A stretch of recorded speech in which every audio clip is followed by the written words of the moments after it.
enregistre ce message. Ce message va changer ta vie. Parce qu'il a changé ma vie. Quand j'ai compris ces choses, ma vie n'a plus jamais été là.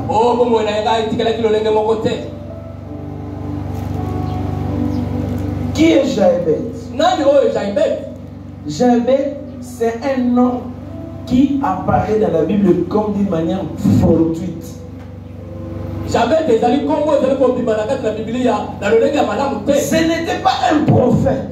Ce n'était pas un sacrificateur. C'était un homme simple. Quand vous regardez Chronique, on est simplement en train de raconter des généalogies. Alléluia. Amen. Vous allez voir, on dit les enfants de tel, les enfants de tel enfanta. C'est de ça qu'il s'agit. C'est un peu comme dans le premier chapitre de Matthieu. Il y a même des gens, quand ils arrivent dans cette partie-là, ils sortent. On a l'impression qu'il n'y a rien à tirer là-dedans, ce sont des simples noms. On est simplement en train de citer les noms. Quand on cite Jaébet, on donne un petit extrait de son histoire. Et combien cette histoire est riche en enseignements. Jaébet, c'est un enfant ordinaire qui est né d'une mère. Mais seulement, la Bible nous fait voir que Jaébet est né dans la souffrance. Les mamans qui accouchent savent. Chaque enfant a son histoire. Chaque enfant vient avec une certaine manière. Moi, mon premier fils, il est né dans des complications terribles. Je parle de mon premier fils, pas de ma première fille. Ma première fille est là. Mon fils qui n'est pas ici, qui est aux études. Pendant une semaine, ma femme était en travail. Tout était là pour qu'elle accouche. La poche des os est déjà rompue. La dilatation était déjà complète. Même si c'est venu petit à petit, l'enfant refuse de sortir. Les médecins se concertent. Qu'est-ce qu'on peut faire? Alors à la fin, ils te disent on doit nécessairement opérer. Et quand ils opèrent, ils trouvent que l'enfant avait le cordon ombilical lié sur le cou. Si on avait forcé, l'enfant pouvait mourir et même la maman pouvait être en danger. Alléluia. Amen. Chaque enfant a une histoire. Mais Jaébet, lui, nous ne savons pas très bien de quelle souffrance il s'agit. Mais la Bible dit seulement que sa mère lui a donné le nom de Jaébet parce qu'il a eu dans la souffrance, dans la douleur. Alors, regardons la vie de Jaébet. Je voudrais qu'on parle de sa vie avant sa prière. Donc sa vie est marquée par 3 événements. Premier événement, il est né dans la souffrance. Deuxième événement, sa mère Et tous ces événements, moi je les considère comme des problèmes dans la vie de Jabet. Premier problème, il est né dans la douleur. Deuxième problème, il avait une mère protectrice. La Bible dit que Jabet était le plus considéré de tous ses frères. Cela veut dire quoi?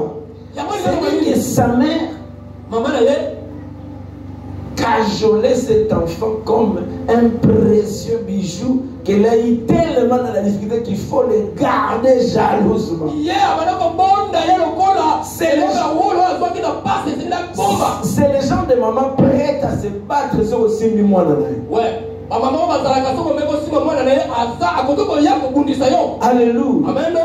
Et cette maman, elle pensait qu'en faisant cela, elle faisait du bien à l'enfant. Mais en réalité, elle était en train de multiplier les problèmes de la vie.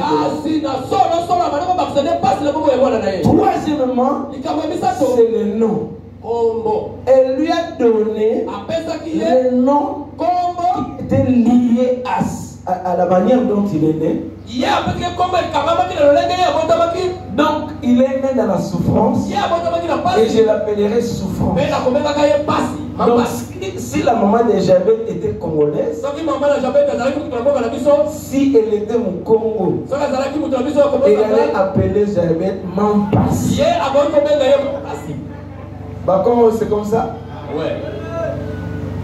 Si elle était Moulouba, elle allait appeler comment? Makenga. C'est ça, papa. Donc l'enfant est dans la souffrance. Alors, à Lingala,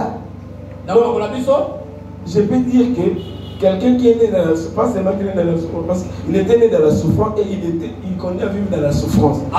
Donc, à Lingala, il y a un souffrant. Voilà, donc nous avons souffrant.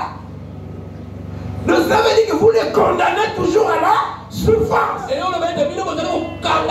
Parce que sa mère était une mère nostalgique. Elle ne voulait pas oublier la souffrance dans laquelle elle a enfanté cette enfant.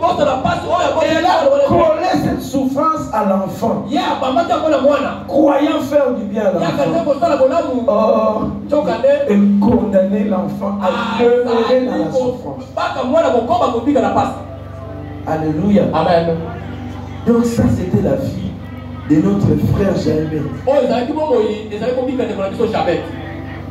Alors, à un certain moment de sa vie, Jabet a grandi. Alors il a fait un examen de conscience. Il regarde sa vie. Il est dans la souffrance. Il est dans le malheur. Et il dit, mais pourquoi ce malheur? Il se rend compte, mais regarde, mon nom c'est la souffrance. Et ma vie c'est la souffrance. Il sentait que il y avait qu'un ça ne va pas dans sa vie. Alors, après avoir pris conscience, écoutez ceci, très important. Il a examiné sa situation.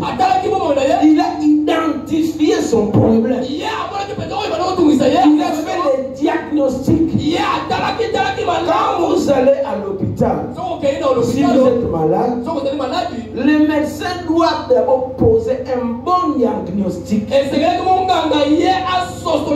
doit d'abord bien comprendre le problème avant de vous soigner. Et les médecins savent que si le diagnostic est mal fait, on va donner un mauvais traitement et la personne ne sera pas guérie. Peut-être qu'on va même aggraver le problème. N'est-ce pas? Il y a des médecins ici, n'est-ce pas? Alors lui, il a posé le bon diagnostic. Il a compris la source de son problème. Mais il ne s'est pas arrêté là. Il s'est dit, ces problèmes La seule personne qui peut les résoudre, c'est le Dieu d'Israël. Alléluia. Amen, amen. Il a pris la bonne décision d'amener son problème à la bonne personne qui est capable de donner la solution. Et bien aimé, j'aimerais dire que même dans l'église, aujourd'hui encore, il y a des gens, lorsqu'ils ont des problèmes, ils ne recourent pas à l'Éternel. Ils vont chercher des solutions ailleurs. Soit qu'ils vont vers les hommes, il y en a même qui vont vers les charlatans. Donc, ils nous taxent.